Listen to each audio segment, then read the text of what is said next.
I'm Callie Whitmore, and I'm 28 years old. I just overheard my mother tell my aunt that I'm embarrassing and socially awkward while they arranged flowers for my sister's engagement party. They didn't know I was standing right outside the kitchen door, holding the champagne flutes they'd asked me to fetch. Apparently, watching me interact with people is like watching a car accident in slow motion. I set the glasses down quietly and walked back upstairs to my childhood bedroom, the same room I'd occupied for the past 3 months since moving back home. The same room where I'd spent countless nights wondering why I never seemed to fit anywhere, especially in my own family. The thing is, they're not entirely wrong about the awkward part. I've always been the exception in the Whitmore household. Where are you watching from today? Drop your location in the comments below and hit that like and subscribe button if you've ever felt like the odd one out in your own family. You'll definitely want to stick around for what happened next. Now, let me take you back to how I became the family disappointment. Growing up, I was the child who knocked things over at dinner parties, who stuttered through conversations with my parents' friends, who preferred reading financial journals to watching reality TV with my sister Eleanor. While Eleanor glowed at social gatherings, I seemed to absorb all the light from any room I entered. My parents never quite knew what to do with me. Dad would introduce Eleanor as our social butterfly, and me as our other daughter. Mom would sigh whenever I declined invitations to country club events, saying I was too serious for my own good. What they didn't understand was that behind all that silence and supposed awkwardness, I had developed something far more valuable than social skills. I had learned to observe, to analyze, to see patterns others missed.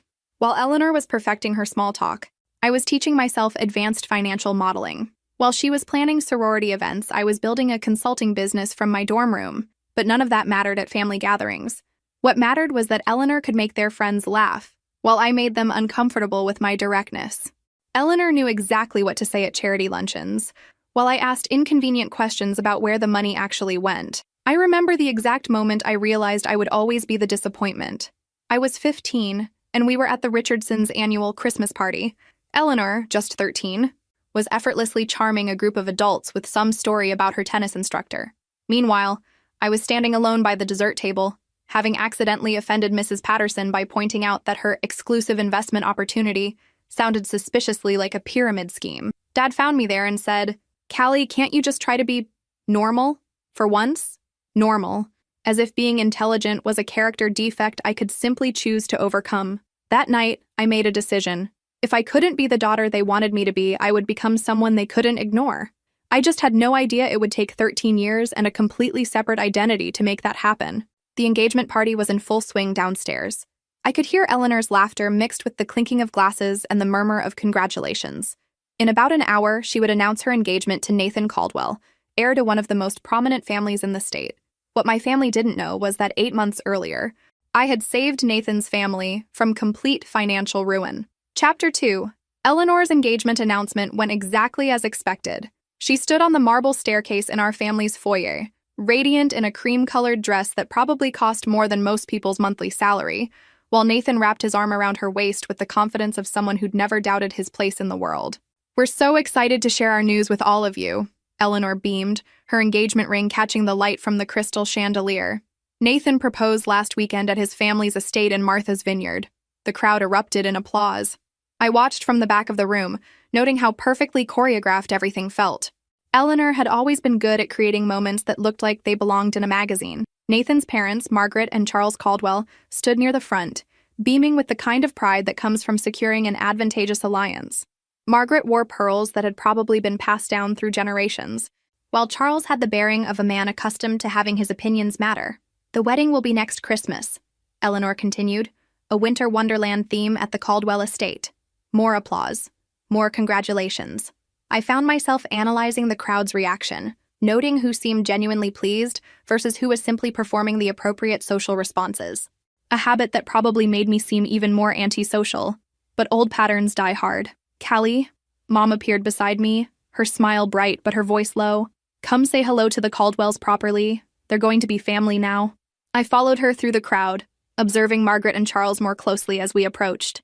Margaret had the kind of understated elegance that spoke of generational wealth, while Charles carried himself with the authority of someone used to being the most important person in any room. What struck me most, however, was something others might have missed. Despite their polished appearance, both of them had the slightly tense posture of people carrying stress. Charles's handshake was firm, but his palm was damp. Margaret's smile was perfect, but didn't quite reach her eyes. "Mr. and Mrs. Caldwell," Mom said warmly. "I'd like you to meet our youngest daughter, Callie." "Lovely to meet you," Margaret said, extending a manicured hand. "Eleanor speaks of you often." I seriously doubted that, but managed a polite smile. "Congratulations on the engagement, you must be very pleased." "Thrilled," Charles replied, though something flickered across his expression when he said it. "Nathan's happiness is our priority." As we made small talk about wedding plans and the merits of winter ceremonies, I found myself cataloging details. The way Charles's eyes darted toward the bar more frequently than social drinking would suggest. How Margaret's hand trembled almost imperceptibly when she mentioned the estate where the reception would be held. These were the subtle tells of people under financial pressure. I should know. I'd spent the last decade learning to read them. "Well, we should let you get back to your guests," I said after a few minutes of pleasantries. As we moved away, I heard Margaret say to my mother, "Eleanor is absolutely radiant. Nathan is so lucky." "We feel the same way about Nathan," Mom replied. "The Caldwell name carries such weight in our circles." The Caldwell name. If only she knew how close that name had come to meaning nothing at all. Chapter 3. The weeks following Eleanor's engagement were a whirlwind of wedding planning and social obligations that I managed to avoid with increasing creativity. While Eleanor and Mom threw themselves into venue selections and dress fittings, I maintained my routine of morning jogs, afternoon work sessions, and evening solitude.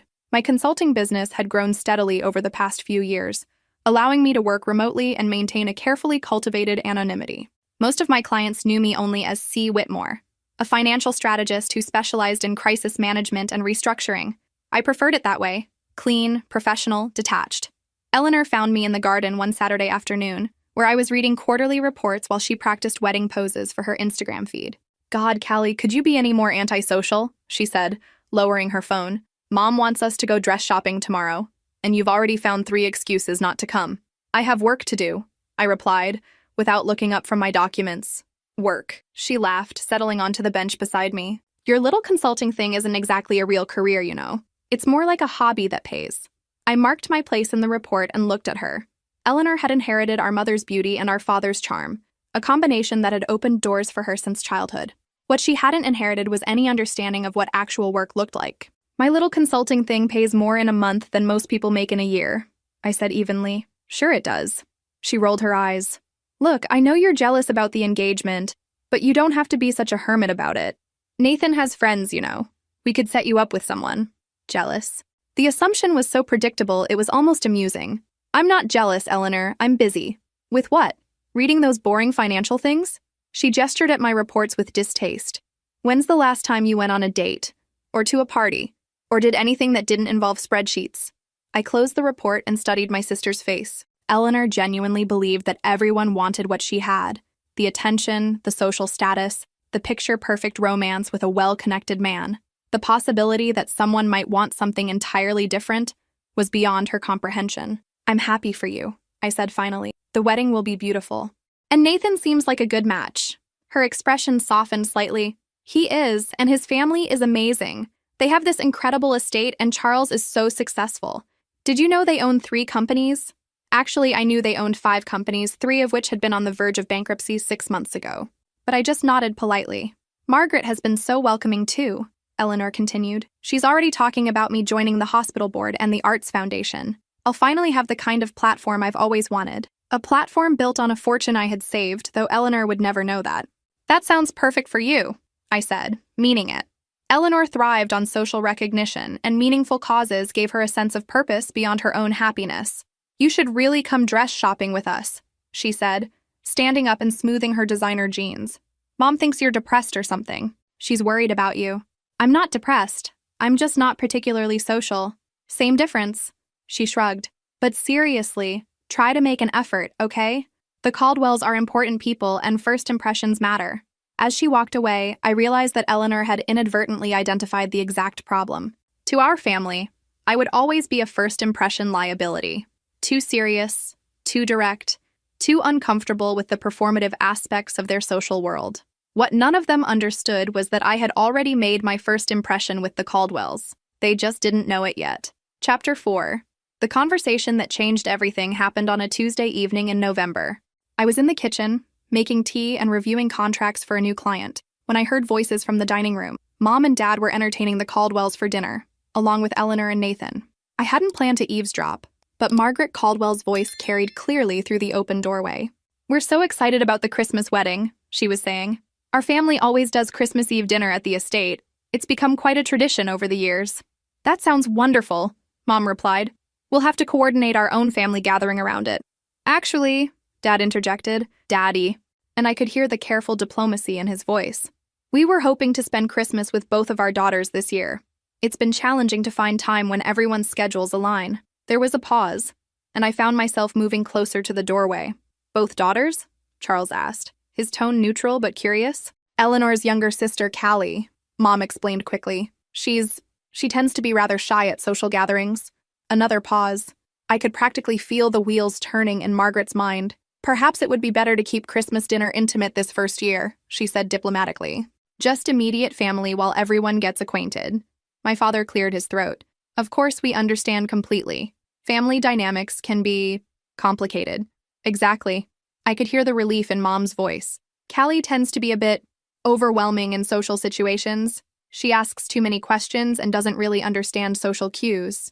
Eleanor's laugh tinkled through the silence. "She's just really intense about everything. Last week she spent an entire dinner party explaining why someone's investment strategy was flawed. It was so embarrassing." "She means well," Dad added, though his tone suggested he was agreeing with their assessment. "She's just not particularly refined in her social interactions." Margaret's voice was gentle but firm when she responded. "I think it's wise to be cautious. The Caldwell Christmas dinner is quite formal, and we'll have several business associates attending. Given what you've described, it might be more comfortable for everyone if Callie perhaps celebrated separately this year." The words hit me like a physical blow. Not just excluded, deliberately excluded because they found me embarrassing. "You're absolutely right," Mom said, and I could hear the shame in her voice. "We should have thought of that ourselves. Callie will understand." "Would I?" I set down my teacup with trembling hands. "She's always been different," Eleanor added, her voice taking on that particular tone she used when positioning herself as the reasonable sister. "Even as kids, she never really fit in with our friend groups. She's just awkward, you know. Some people are naturally more introverted," Nathan offered diplomatically, though his tone suggested he was merely being polite. "It's not just introversion," Dad said, and his next words burned themselves into my memory. "Callie has always been challenging. She doesn't understand that sometimes you need to just go along with things for the sake of harmony. She analyzes everything to death and makes people uncomfortable. The important thing is that Eleanor will fit beautifully into our family," Margaret said warmly. "She has such natural grace and understanding of how to handle these social situations." I stood frozen in the kitchen, tea cooling in my abandoned cup, listening to my family systematically catalog every reason I was unsuitable for public consumption. The casual cruelty of it took my breath away. "So we're agreed," Charles said, his voice carrying the finality of someone used to making decisions. "Christmas Eve dinner will be immediate family only. Eleanor, Nathan, and the parents. Clean and simple." "Perfect," Mom said, relief evident in her tone. "Callie will probably prefer spending Christmas quietly anyway. She's not really one for big celebrations." They had decided my preferences for me, based entirely on their own discomfort with who I was. As their conversation moved on to wedding venues and catering options, I quietly walked upstairs to my room and closed the door. For the first time in years, I cried, not from sadness, but from the sheer humiliation of being so thoroughly dismissed by the people who were supposed to love me unconditionally. What they didn't know was that in 6 months, their perfect Christmas dinner was going to take a very interesting turn. Chapter 5. Christmas Eve arrived with the kind of picture-perfect snowfall that Eleanor had dreamed about for her winter wedding. I watched from my bedroom window as she and our parents drove away in Dad's Mercedes, heading to the Caldwell estate for their intimate family dinner. I had spent the morning pretending their departure didn't affect me, making breakfast for one and settling in with a book I'd been meaning to read for months. The house felt cavernously empty without their chatter and last-minute preparation fuss. By evening, I was curled up on the living room sofa in my pajamas with a cup of hot chocolate, watching old movies and trying to convince myself this was exactly how I wanted to spend Christmas. Peaceful. Quiet. No obligation to perform or pretend to be someone I wasn't. My phone buzzed occasionally with photos from Eleanor, the elaborately decorated dining room, her outfit posing with Nathan beside an enormous Christmas tree, artistic shots of crystal glasses and gold-rimmed plates. She looked radiant, perfectly at home in the Caldwell world of understated luxury. I was genuinely happy for her. Eleanor belonged in that world in ways I never would, and watching her claim her place in it felt right, even if it meant accepting my own exclusion. Around 9 o'clock, I decided to treat myself to something I'd been saving for a special occasion. I went to my home office and opened the locked filing cabinet where I kept my most important documents. Buried beneath insurance papers and investment statements was a folder marked C&B Enterprises, the shell company I used for my most sensitive consulting work. Inside was a contract dated 8 months earlier, signed by Charles Caldwell on behalf of Caldwell Holdings. The consulting fee alone would have paid off my student loans twice over, but more importantly, it represented the moment I had saved one of the most prominent families in the state from complete financial ruin. I poured myself a glass of wine and settled back on the sofa with the contract, allowing myself to remember exactly how it had all unfolded. The initial contact had come through my usual channels. A referral from another client who knew someone who knew someone. Charles Caldwell needed a financial consultant who could work quickly and discreetly on what he described as a temporary liquidity challenge. When I reviewed their situation, I discovered it was far more than a temporary challenge. Caldwell Holdings was hemorrhaging money due to a series of disastrous investments and market shifts. They were facing bankruptcy within 60 days, which would have not only destroyed the family fortune but also decimated the local economy where they employed hundreds of people. The solution required more than just financial restructuring. It needed capital injection, strategic partnerships, and a complete overhaul of their investment portfolio. After 2 sleepless weeks of analysis, I presented Charles with a comprehensive recovery plan that could save the company, but only if they could secure a significant investor willing to take a substantial risk. That's when I made a decision that surprised even me. I offered to provide the necessary capital injection myself, becoming a silent partner in exchange for a substantial equity stake in the restructured company. Charles had been stunned when I made the proposal.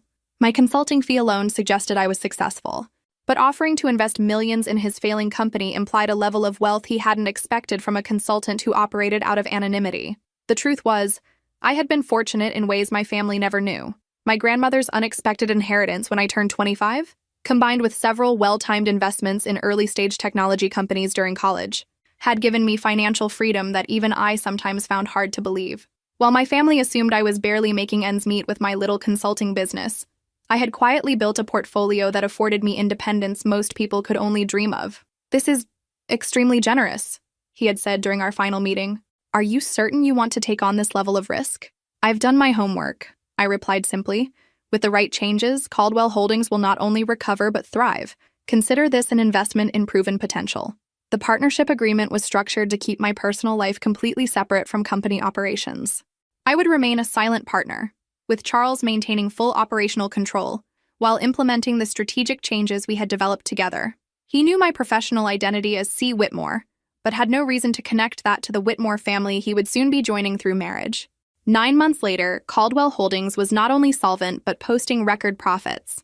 Charles had been able to maintain the family's social standing, continue their philanthropic activities, and provide Nathan with the kind of inheritance that made him an attractive marriage prospect. All thanks to a consultant named C. Whitmore, whose connection to his future daughter-in-law's family he had never suspected, and who he certainly would never have imagined was the embarrassing sister of Nathan's fiancé. I closed the contract file and returned it to the cabinet, thinking about the cosmic irony of my situation. The same family who considered me too socially awkward for their Christmas dinner owed their continued existence to my financial intervention. Tomorrow, I would go back to being the disappointing daughter who didn't understand social dynamics. But tonight, I allowed myself to feel satisfied, knowing I had the power to change their lives, even if they never acknowledged it. Christmas morning brought fresh snow and a text from Eleanor. "Hope you're having a nice, quiet Christmas. Dinner last night was amazing. The Caldwells are such wonderful people." I smiled as I typed my response. "Glad you had a good time. They certainly are interesting people." If only she knew exactly how interesting. Chapter 6. The months following Christmas passed in a blur of wedding preparations and carefully maintained distance. Eleanor threw herself into planning with the kind of intensity usually reserved for military campaigns, while I continued my consulting work and counted down the days until I could move out of the family home. I had found a perfect apartment downtown, a modern one-bedroom with floor-to-ceiling windows and enough space for a proper home office. The lease would begin in March, giving me time to finish several major projects and build up my savings account even further.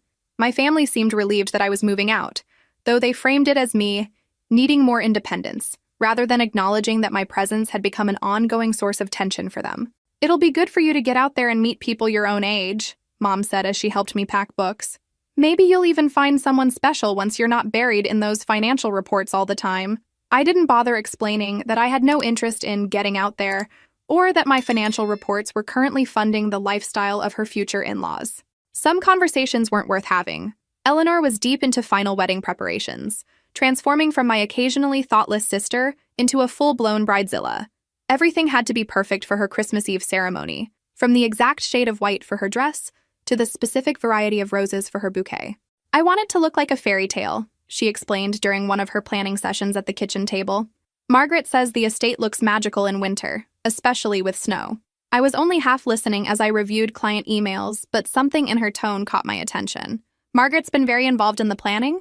I asked. Oh yes, she has such wonderful taste, and she knows all the best vendors. Eleanor's face glowed with excitement. She's already started introducing me to people on the hospital board. I'm going to have lunch with the chairman's wife next week. The transformation was remarkable. Eleanor had found her calling as a society wife, and she was thriving in ways I had never seen before. Despite everything, I felt genuinely happy for her. What I found more interesting was observing the Caldwell family dynamics from my unique position as both insider and outsider. Through my business relationship with Charles, I had learned that he was actually a thoughtful, strategic thinker who had simply been caught off guard by market changes. Margaret, from what Eleanor shared, seemed to be a woman who understood exactly how to navigate social hierarchies while maintaining genuine warmth. The irony wasn't lost on me that these were people I might actually enjoy talking to under different circumstances. Our dinner conversation months ago might have gone very differently if they had known who I really was. But that was the beauty of the separation. I could help them rebuild their empire while they continued to see me as Eleanor's awkward sister, who asked too many questions at parties. Charles knew he was working with C. Whitmore, but Whitmore was such a common surname that he'd never connected it to his son's future in-laws. Spring arrived early that year, bringing warmer weather and a sense of new beginnings. My apartment was everything I had hoped for. Quiet, organized, and entirely my own. For the first time since college, I had space to work without family interruption and the freedom to set my own schedule completely.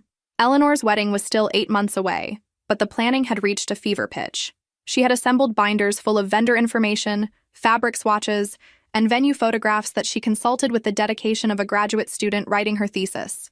I think I've finally found the perfect flowers, she announced during one of my visits home. Margaret knows this amazing florist who did the governor's daughter's wedding last year. That sounds perfect, I replied, genuinely meaning it. You'll love the ceremony, she continued, her face bright with excitement. It's going to be absolutely magical. The whole estate will be decorated, and Charles is having special lighting installed in the gardens. As she described her vision for the perfect Christmas wedding, I found myself wondering what next Christmas would look like. Would I spend it alone again, or would I finally have built the kind of life I actually wanted? What I didn't realize was that next Christmas would indeed be magical, just not in the way any of us expected. The phone call that would change everything was still 6 months away, but the foundation was already being laid. The Caldwell empire I had saved was growing stronger every day, and my role in their success was about to become impossible to ignore. Sometimes the best revenge is simply letting people discover who you really are. The phone call that changed everything came on a crisp October morning while I was reviewing quarterly reports for 3 different clients. I had settled into my apartment routine beautifully over the past 6 months. Morning coffee while scanning financial news, client calls from 9 to noon, lunch at my desk while reviewing market analyses, and afternoons dedicated to strategic planning and research. Miss Whitmore? The voice was professional but urgent. This is Jennifer Walsh from Caldwell Holdings. Mr. Caldwell would like to schedule an emergency consultation if you're available. I set down my coffee cup, immediately focused. In the 8 months since we'd completed the company restructuring, Charles had contacted me only twice, both times for minor strategic adjustments that could have waited weeks. Emergency consultations were not his style. What's the nature of the emergency? I asked, already opening my laptop to review their latest financial reports.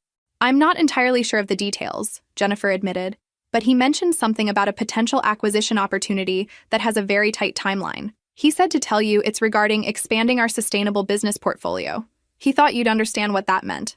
I did understand. 6 months ago, I had recommended that Caldwell Holdings diversify into sustainable energy and environmentally responsible manufacturing. Charles had been interested but cautious, preferring to stabilize their current operations before expanding. If he was calling about acquisitions now, something significant had changed. I can be there Thursday morning, I told Jennifer, checking my calendar. schedule 2 hours, and ask Mr. Caldwell to prepare current financial statements for any companies they're considering. After hanging up, I leaned back in my desk chair and considered the timing. Eleanor's wedding was exactly 2 months away.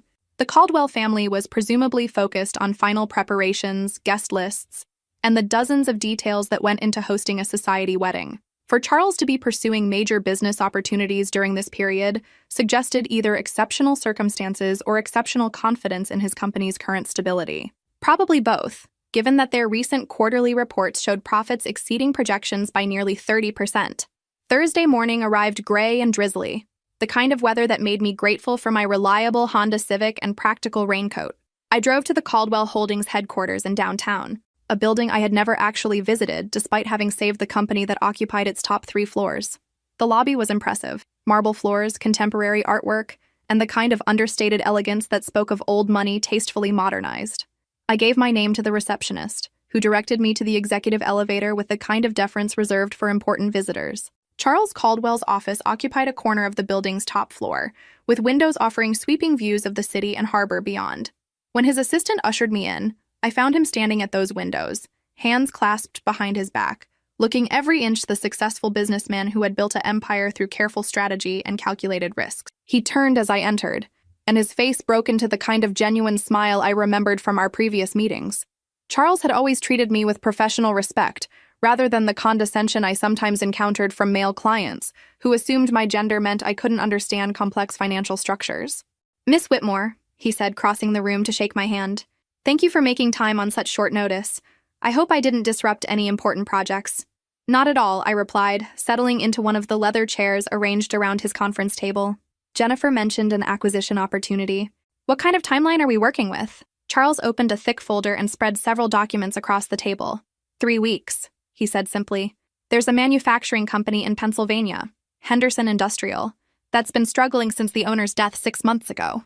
The family wants to sell quickly, and they're entertaining offers from several buyers."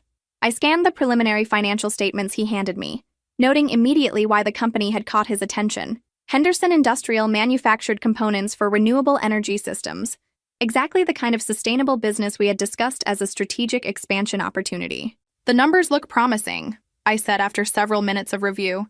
"What's driving the urgent timeline?" "Competition," Charles replied grimly. "2 of our major competitors are also submitting offers, and one of them is prepared to pay significantly above market value. They want Henderson's client contracts and manufacturing capabilities, even if it means overpaying for the acquisition." I studied the competitor analysis he provided, recognizing immediately why Charles was concerned. If either of those companies acquired Henderson Industrial, they would gain access to technology and contracts that could threaten Caldwell Holdings' position in several key markets. "This isn't just about acquiring a profitable company," I said slowly. "This is about preventing competitors from acquiring capabilities that could damage your market position." "Exactly." Charles leaned forward, his expression intense. "Henderson Industrial represents both an opportunity and a threat. If we acquire them, we strengthen our sustainable business portfolio and block our competitors from gaining strategic advantages. If we don't, we potentially face increased competition in markets we currently dominate." I spent the next hour reviewing financial projections, market analyses, and strategic assessments. The acquisition made sense from multiple angles, but the pricing would be challenging. To outbid their competitors while maintaining profitability, Caldwell Holdings would need to structure the offer creatively. "I can have a preliminary acquisition strategy ready by Monday," I told him as we concluded the meeting. "But I'll need access to more detailed financial information about Henderson Industrial, including their contracts and production capabilities." "Whatever you need," Charles assured me. "Jennifer will coordinate with their attorney to get you complete documentation." As I gathered my materials and prepared to leave, Charles walked me to his office door. "Miss Whitmore, I want you to know how much I appreciate your continued partnership. The strategic changes you recommended 8 months ago have exceeded our most optimistic projections." "I'm glad to hear the implementation went smoothly," I replied diplomatically. "More than smoothly. We've had our most profitable year in company history." He paused, seeming to choose his words carefully. "I hope you'll consider expanding our consulting relationship beyond individual projects. You've demonstrated an understanding of our business that I'd like to formalize with a longer-term agreement."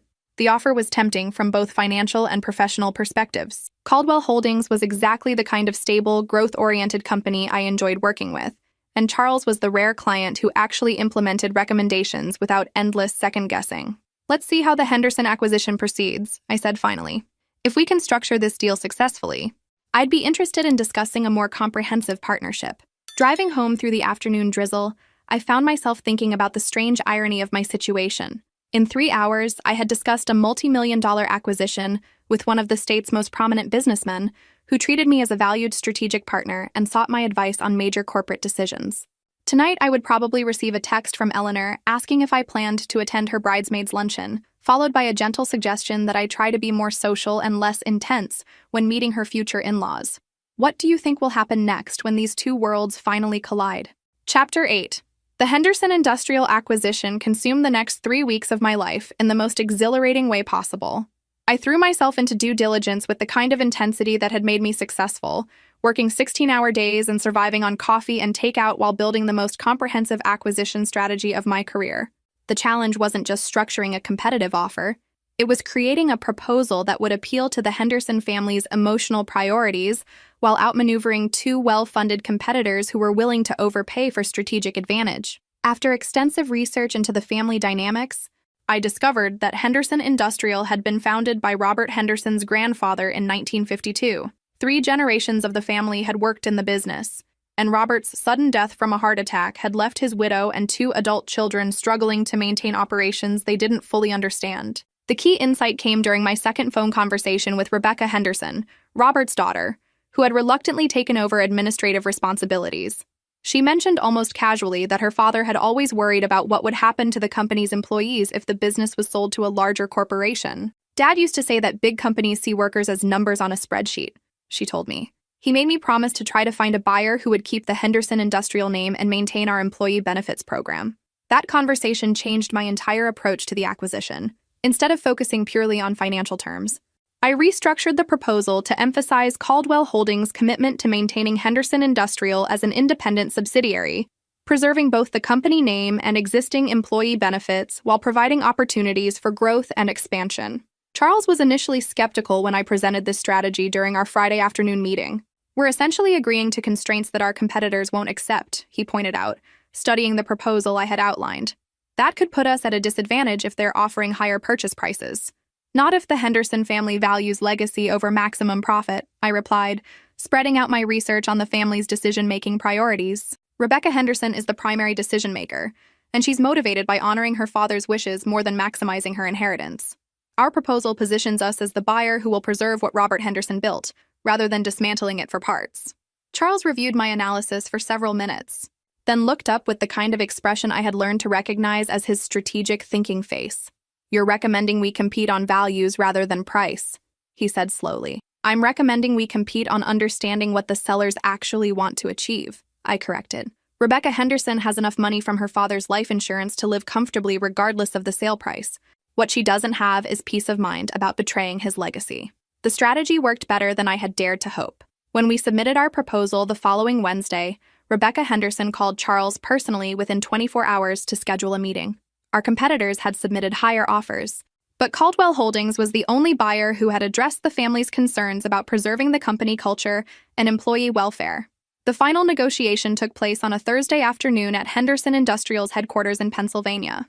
I accompanied Charles, ostensibly as his financial advisor, but actually functioning as the primary strategist for the entire acquisition. Rebecca Henderson turned out to be a woman in her early 40s who reminded me of myself in some ways. Intelligent, careful with words, and clearly more comfortable discussing business than engaging in small talk. Her brother Tom, who had inherited their father's engineering skills, participated in the technical discussions while deferring to Rebecca for all financial and strategic decisions. Your proposal addresses concerns that other buyers didn't even acknowledge, Rebecca said as we reviewed the final terms. Dad would have approved of the way you've structured the employee protections.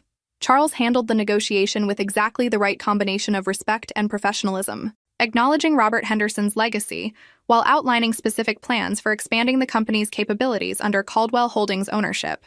I found myself genuinely impressed by his presentation. Charles had clearly spent considerable time understanding the Henderson family's priorities, and his commitment to preserving the company culture felt authentic rather than manipulative. The deal closed 2 weeks later with handshakes and signed contracts that made Henderson Industrial a wholly owned subsidiary of Caldwell Holdings, operating under its original name with expanded resources and preserved employee benefits. This acquisition positions us perfectly for the renewable energy market expansion, Charles told me as we celebrated with champagne in his office. Henderson's manufacturing capabilities combined with our distribution network should generate profits exceeding our projections within 18 months. I raised my glass, genuinely satisfied with the outcome. Here's to strategic thinking and understanding what people actually value. Here's to working with a consultant who sees opportunities other people miss, Charles replied, and his tone carried a warmth that went beyond professional appreciation. As I drove home that evening, I reflected on how much my life had changed in just 3 weeks. The Henderson acquisition had been the kind of complex, high-stakes project that reminded me why I loved consulting work. More importantly, it had demonstrated that my partnership with Caldwell Holdings was evolving into something more substantial than occasional crisis management. Charles had offered me a formal retainer agreement during our celebration, along with a discrete equity stake in the Henderson acquisition. The financial terms were generous enough to secure my independence indefinitely, while the professional relationship offered opportunities to work on the kind of strategic projects I found most engaging. What made the situation particularly amusing was that Eleanor had spent the same 3 weeks obsessing over centerpiece arrangements and seating charts, completely unaware that her socially awkward sister was orchestrating the largest acquisition in her future father-in-law's business empire. In exactly 6 weeks, she would walk down the aisle at the Christmas Eve wedding she had planned so meticulously. What she didn't know was that the magical winter wonderland reception would include a surprise revelation that would change everything. Chapter 9. November dissolved into December with the kind of frantic energy that always surrounded major family events. Eleanor's wedding preparations had reached a crescendo of activity that involved color-coordinated spreadsheets, emergency flower consultations, and daily phone calls to confirm details that had already been confirmed multiple times. I maintained my strategy of helpful availability combined with strategic invisibility, offering to handle logistics that could be managed remotely, while avoiding events that required extended social interaction with the extended Whitmore and Caldwell families. "Callie, you're being ridiculous about the rehearsal dinner," Eleanor said during one of her periodic check-ins at my apartment. "It's just family and the wedding party. You're not going to embarrass anyone." I looked up from my laptop, where I was reviewing final documentation for another Caldwell Holdings project, a smaller acquisition that had emerged as a follow-up opportunity to the Henderson industrial deal. "I'm not worried about embarrassing anyone," I replied honestly. "I just don't particularly enjoy rehearsal dinners." Eleanor settled onto my couch with the dramatic sigh she had perfected for moments when people weren't cooperating with her plans. "Mom thinks you're being antisocial on purpose," she said, examining her perfect manicure. "She's convinced you're depressed about something." The irony was remarkable. I was probably the least depressed I had been in years. My consulting business was thriving, my apartment felt like home, and I had developed a professional relationship that challenged me intellectually, while providing financial security I had never imagined possible. "I'm not depressed," I said, closing my laptop to give Eleanor my full attention. "I'm just busy with work." "What kind of work keeps you this busy all the time?" she asked, genuine curiosity replacing her usual dismissive tone. "I mean, I know you do financial consulting, but it seems like you're always working on something urgent." For a moment, I considered telling her the truth. Eleanor was my sister, and despite our differences, she wasn't malicious. The family dynamics that had shaped our relationship were larger than either of us individually, but I had learned over the years that Eleanor processed information through the lens of her own experience. She wouldn't understand that I genuinely preferred working on complex financial problems to attending social events. She would assume I was making excuses or being difficult. "I'm working on several major projects right now," I said instead. "The timing isn't great, but the opportunities are too good to postpone." Eleanor studied my face with the kind of attention she usually reserved for wedding planning details. "You know, you've seemed different lately," she said slowly. "More confident, I guess. Like you're not constantly worried about what everyone thinks." The observation was surprisingly perceptive. I had felt different over the past year, more comfortable with who I was and less concerned with fitting into other people's expectations. "Maybe I've just found my place," I replied. "Well, whatever you found, it's working for you," Eleanor said, standing up and smoothing her designer jeans. "But seriously, please try to make an effort at the wedding. The Caldwells are important to Nathan's future, and first impressions matter." After she left, I returned to my project reviews, but her words lingered in my mind. Eleanor was right that I felt more confident lately. What she didn't understand was that my confidence came from knowing exactly what I was capable of accomplishing, rather than constantly wondering whether I measured up to other people's standards. The Henderson industrial acquisition had been a turning point in more ways than I had initially realized. Working directly with Charles on high-stakes negotiations had demonstrated that my skills extended far beyond crisis management and financial restructuring. I could develop comprehensive strategies, manage complex stakeholder relationships, and execute deals that created value for everyone involved. More importantly, Charles treated me as a genuine partner rather than a hired consultant. Our working relationship had evolved into something approaching mutual respect and shared vision for strategic growth. The formal retainer agreement we had signed the previous week reflected this evolution. Instead of project-based consulting, I now functioned as Caldwell Holdings' strategic advisor with equity participation in major deals. The financial arrangement was generous enough that I could afford to be selective about additional clients, focusing on projects that interested me, rather than accepting every opportunity for income security. Thursday afternoon brought a phone call that reminded me how much had changed in my professional life. "Callie, it's Charles. Do you have time for a quick conversation about the Morrison Industries opportunity?" Morrison Industries was a renewable energy company based in North Carolina that had approached Caldwell Holdings about a potential merger. The preliminary discussion suggested a deal structure that could double our sustainable energy portfolio while providing Morrison with the capital resources they needed for expansion. "I reviewed their financial statements this morning," I told him. "The opportunity looks promising, but their debt structure is more complex than Henderson Industrial was. We'll need to be creative about the merger terms." "That's exactly what I was hoping you'd say," Charles replied, and I could hear the smile in his voice.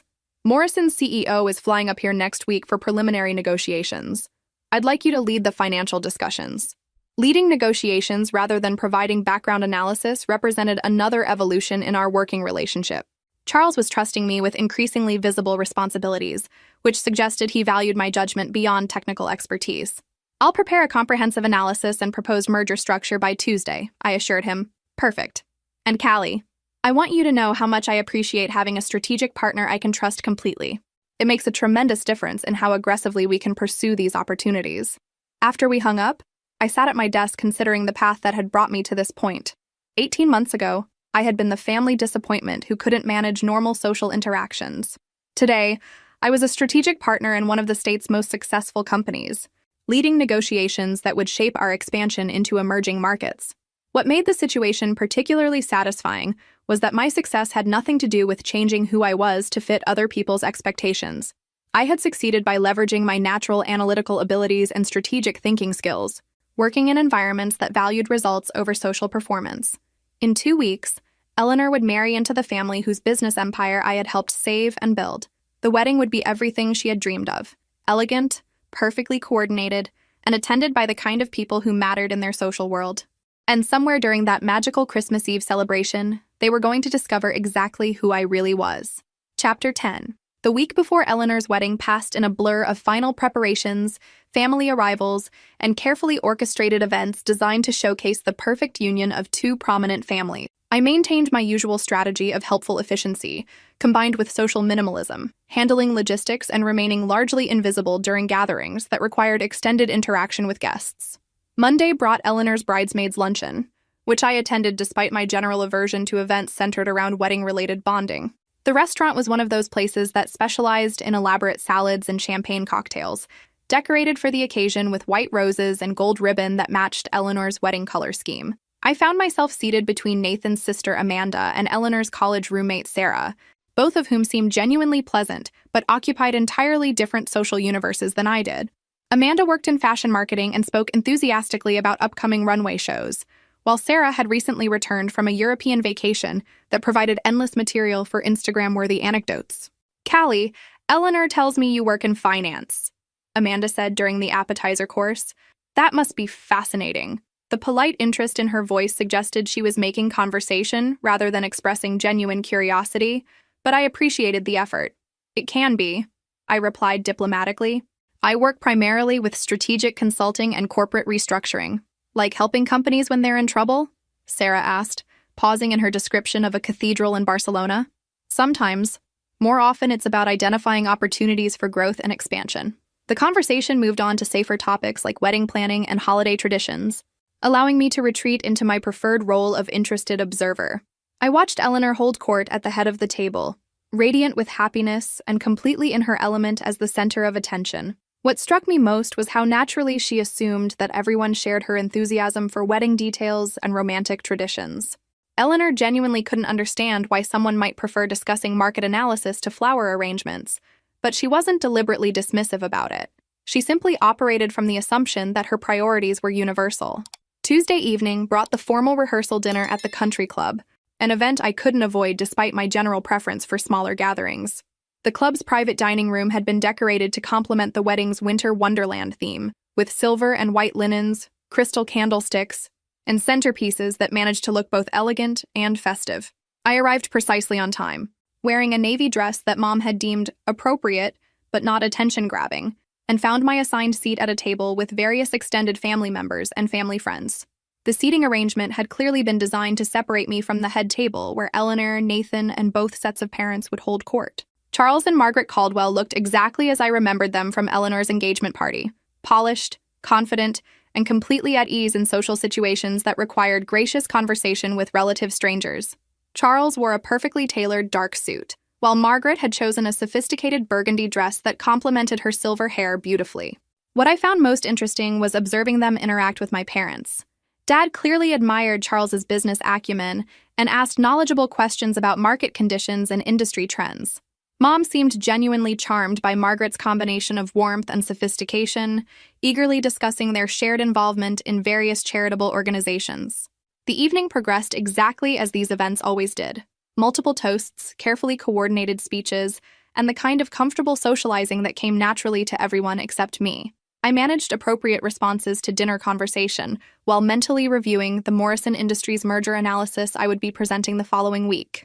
Callie seems to be doing well, I heard Margaret comment to my mother during a brief lull in conversation. Eleanor mentioned she's moved into her own place.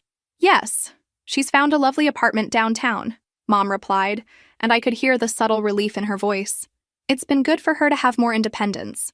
The subtext was clear. My moving out had been good for everyone, reducing the daily reminder of my failure to fit seamlessly into family social dynamics. Nathan's father gave a brief speech welcoming Eleanor to their family, emphasizing the values and traditions that would now be shared between the Whitmores and Caldwells. He spoke eloquently about the importance of partnership, mutual respect, and building something together that was stronger than what either family could achieve alone. To Eleanor and Nathan, Charles concluded, raising his champagne glass, may your marriage be the foundation for a lifetime of shared adventures and mutual success. Everyone raised their glasses and drank to the couple's future happiness. I found myself genuinely moved by the warmth and sincerity of the toast, even as I wondered what Charles would think if he knew that his daughter-in-law's sister was already playing a significant role in his family's business adventures. Wednesday passed quietly with final preparations and a family dinner that felt relaxed compared to the formal events of previous days. Eleanor seemed calmer now that the major parties were complete, though she maintained her detailed preparation lists and continued checking on various arrangements with the intensity of someone managing a corporate merger. Everything's going to be perfect, she said as we sat in the kitchen after dinner, reviewing her timeline for the following day. The weather forecast is ideal. The flowers are exactly what I wanted, and Margaret says the estate has never looked more beautiful. It sounds like it will be exactly the wedding you've always dreamed of, I said, meaning it sincerely. Eleanor looked at me with an expression I couldn't quite interpret. I'm glad you'll be there, she said quietly. I know family events aren't really your thing, but it means a lot to me that you're making the effort. For a moment, I felt a pang of guilt about the secret I had been keeping. Eleanor deserved to know that her socially awkward sister was actually a successful business partner with her future in-laws. But tomorrow wasn't the right time for revelations that might overshadow her perfect day. I wouldn't miss it, I assured her. As I drove home that evening, I reflected on the strange irony of my situation. Tomorrow I would attend Eleanor's wedding as the family member who didn't quite fit, watching her marry into a family whose business success I had helped engineer from the shadows. In less than 24 hours, that carefully maintained separation between my two worlds was about to end in the most unexpected way possible. Chapter 11. Christmas Eve dawned with exactly the kind of picture-perfect snowfall that Eleanor had dreamed about for her winter wedding. I woke early in my apartment, allowing extra time for the drive to the Caldwell estate and the lengthy preparation process that formal family events always required. My dress hung ready in my closet, a midnight blue silk that Mom had helped me select during one of our rare successful shopping expeditions. The color was sophisticated enough for an evening wedding while remaining sufficiently understated to avoid drawing attention away from the bride.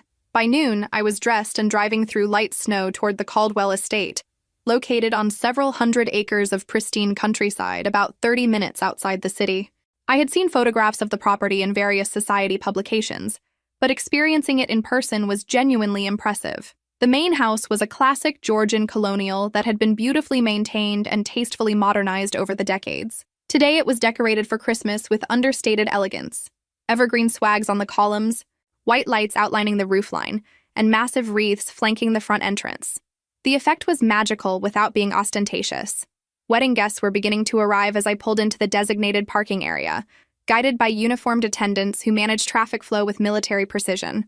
I recognized several faces from various society events I had attended with my family over the years, along with many people I didn't know who presumably represented Nathan's extended family and the Caldwell's social circle. The ceremony was scheduled for 4 o'clock in the estate's conservatory, which had been transformed into a winter wonderland with white flowers, silver ribbon, and enough candles to create a genuinely romantic atmosphere. I found my assigned seat several rows back from the altar, positioned with other extended family members and family friends. Eleanor looked absolutely radiant when she walked down the aisle on Dad's arm. Her dress was a masterpiece of understated elegance. Classic lines, delicate beading, and a cathedral train that managed to look both timeless and thoroughly modern. Nathan's face when he saw her approaching was exactly what every bride hopes to see, complete adoration mixed with overwhelming joy. The ceremony itself was beautiful and mercifully brief, with traditional vows and readings that felt sincere rather than performative. When the minister pronounced them husband and wife, the genuine happiness radiating from both families was infectious enough to make even cynical observers feel touched by the moment. Cocktails followed in the main house's grand salon, where guests mingled while the bride and groom posed for photographs in various locations around the estate. I stationed myself near one of the tall windows overlooking the gardens, content to observe the social dynamics while avoiding extended conversations with relatives I saw only at major family events. The reception began at 7 in a magnificently decorated ballroom that had been designed specifically for entertaining. Round tables dressed in white linens and silver chargers surrounded a dance floor, while the walls were lined with evergreen trees strung with thousands of white lights. The effect was simultaneously festive and sophisticated. I found my table assignment, predictably positioned at an appropriate distance from the head table where Eleanor and Nathan would sit with their parents and wedding party members. My dinner companions included several of Nathan's business associates and their wives, along with a few family friends who seemed pleasant enough for the evening's requirements. Charles Caldwell stood to offer a toast as dinner was being served, and his words captured exactly the kind of warmth and sincerity that had impressed me during our business meetings. "Eleanor," he said, raising his champagne glass, "you have brought joy and laughter to our family from the moment Nathan first mentioned your name. Tonight, we officially welcome you as our daughter, and we couldn't be more delighted to have you join the Caldwell family." The applause was genuine and sustained. Eleanor looked absolutely luminous as she accepted Margaret's embrace and Charles's kiss on her cheek. "And to Nathan," Charles continued, "your mother and I are proud of the man you've become and excited to see the future you and Eleanor will build together. May your marriage be filled with the same happiness and partnership that has blessed our family for so many years." More applause. Nathan stood to acknowledge the toast and offer his own thanks to both families for their support and love. As dinner progressed through multiple courses accompanied by carefully selected wines, I found myself relaxing into the evening's rhythm. The conversation at my table was intelligently general, discussion of holiday traditions, travel plans, and current events that avoided controversial topics while remaining engaging enough to prevent awkward silences. It was during dessert service that everything changed. Margaret Caldwell had been circulating among the tables, graciously thanking guests for attending and sharing brief conversations that made everyone feel appreciated. When she reached our table, she greeted Nathan's business associates with the warmth of someone who had met them multiple times at various company events. "Mr. Anderson," she said to the man sitting across from me, "I hope you're enjoying the evening. Charles mentioned that you've been particularly helpful with the Henderson acquisition project." "It's been a pleasure to work on such a successful deal," Anderson replied. "Your strategic advisor certainly knows how to structure complex acquisitions." Margaret's smile broadened with obvious pride. "We've been extremely fortunate to find such exceptional consulting expertise. Miss Whitmore has been invaluable in developing our expansion strategy." The words hung in the air for what felt like several minutes, but was probably only a few seconds. Margaret's eyes shifted from Anderson to me, and I watched her face change as recognition dawned. "Miss Whitmore," she repeated slowly, her voice barely audible over the ambient conversation and soft jazz music. I met her gaze steadily, offering a slight smile that acknowledged what had just happened without dramatics or explanations. "Good evening, Mrs. Caldwell," I said quietly. "Congratulations on such a beautiful wedding." Margaret stared at me for another moment, her composed social mask slipping just enough to reveal genuine confusion and dawning understanding. "Excuse me," she said faintly, turning away from our table and walking quickly toward where Charles was standing near the head table. I watched her approach her husband, speaking quietly but urgently in his ear. Charles's face went through several expressions as he processed whatever she was telling him: confusion, surprise, and then something that looked like comprehension mixed with disbelief. Both of them turned to look in my direction. Charles's eyes met mine across the crowded ballroom, and in that moment, the carefully maintained separation between my two worlds disappeared forever. The revelation I had been anticipating for months was finally happening, but not at all in the way I had imagined it would unfold. Chapter 12. The next few minutes passed in a strange suspension of time. Charles and Margaret stood together near the head table, speaking in hushed but animated tones while occasionally glancing in my direction. Other guests continued eating dessert and chatting about holiday plans, completely unaware that a revelation was unfolding that would change everything. I remained calm, finishing my champagne and responding appropriately to dinner table conversation, while internally preparing for whatever confrontation was about to occur. The anticipation I had carried for months was finally resolving, and I felt surprisingly peaceful about it. Charles excused himself from the conversation he'd been having with Dad and walked purposefully across the ballroom toward my table. Margaret followed a few steps behind, her composed social expression firmly back in place, but her eyes still reflecting the shock of discovery. "Miss Whitmore," Charles said as he approached, his voice carefully controlled. "I wonder if we might have a brief word in private." "Of course," I replied, standing and smoothing my dress. "I'll just be a moment," I told my dinner companions, who nodded politely without any indication that they sensed the undercurrents of what was happening. Charles and Margaret led me through the ballroom's side entrance into a smaller sitting room that had been decorated for Christmas, but remained empty during the reception. Margaret closed the door behind us, and for a moment all three of us simply stood in silence. "You're Eleanor's sister," Margaret said finally, her voice carrying a note of bewilderment. "I am," I confirmed simply. Charles ran his hand through his hair, a gesture that suggested he was struggling to reconcile contradictory information. "The consultant who saved our company," he said slowly, "who structured the Henderson acquisition, who developed our entire expansion strategy, is Eleanor's sister. The sister who's too socially awkward for family Christmas dinner," I finished for him. "Yes." Margaret sank into one of the room's antique chairs, staring at me as if I were a puzzle she couldn't solve. "But you're brilliant," she said, seeming to speak without conscious thought. "The financial analysis you provided, the strategic recommendations, the way you handled the Henderson negotiations, that required extraordinary expertise and sophistication." "It did," I agreed matter-of-factly. Charles began pacing between the windows and the fireplace, clearly trying to process information that contradicted everything he thought he knew about our respective identities. "Why didn't you tell us?" he asked. "When your parents described you when they said you were embarrassing, socially inept, likely to make your other guests uncomfortable," I supplied. "Because they weren't entirely wrong. I am awkward at dinner parties and charity events. I do ask questions that make people uncomfortable. I'm not particularly good at small talk or social performance." Margaret looked up from her chair with an expression of dawning realization. "But that's not the same as being incompetent," she said quietly. "No, it's not.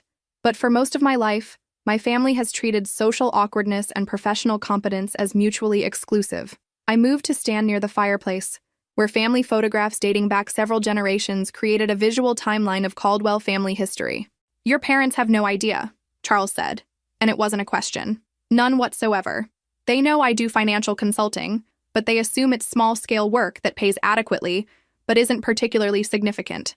They've never asked for details about my clients or projects." Margaret stood up suddenly, beginning to pace in a pattern that mirrored her husband's movement. "This is extraordinary," she said, speaking more to herself than to us. "All those months we've been working with this brilliant strategic consultant, praising her insights and depending on her expertise, and she's been sitting right here in our extended family. The irony hasn't been lost on me," I admitted with a slight smile. Charles stopped pacing and turned to face me directly. "You could have told us months ago. You could have revealed the connection and transformed how your family sees you. Why maintain the separation?" The question I had been expecting, and one I had answered for myself many times over the past year. "Because I wanted to know if I could succeed entirely on my own merits," I said simply. "I wanted to build something that had nothing to do with family connections or social performance or fitting into anyone else's expectations of who I should be." Margaret and Charles exchanged a look that suggested they were beginning to understand the full scope of what I had accomplished. "You saved our company," Charles said quietly. Not as Eleanor's sister or as someone with family connections, but as a strategic partner who saw opportunities and solutions that others missed. I did, I confirmed. Margaret walked to the window overlooking the estate's gardens, where snow continued to fall gently on the perfectly maintained grounds. Your parents, she said without turning around, have no idea what they've overlooked, do they? No, I said simply. They don't.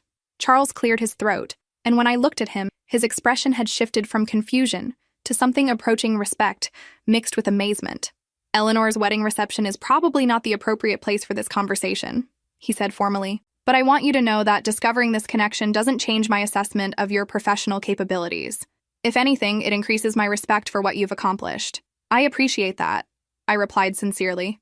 Margaret turned back from the window, her social composure fully restored, but her eyes still bright with the implications of what she had learned. We should return to the reception, she said practically. People will notice if we're gone too long. As we prepared to leave the sitting room, Charles paused with his hand on the door handle. Miss Whitmore, Callie, he said, using my first name for the first time in our business relationship. I hope this revelation can remain private until you decide how you want to handle it with your family. Thank you, I said, genuinely grateful for his discretion. As we walked back toward the ballroom, I felt the weight of months of secrecy lifting from my shoulders. The carefully maintained separation between my two worlds had ended, but not in the dramatic confrontation I had sometimes imagined. Instead, it had happened quietly, with dignity intact and respect preserved on all sides. Eleanor's wedding celebration continued around us as we returned to our respective places.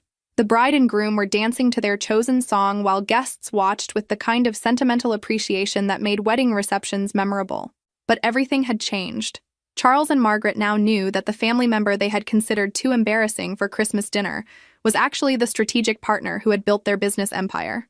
And I finally knew that my success hadn't required changing who I was.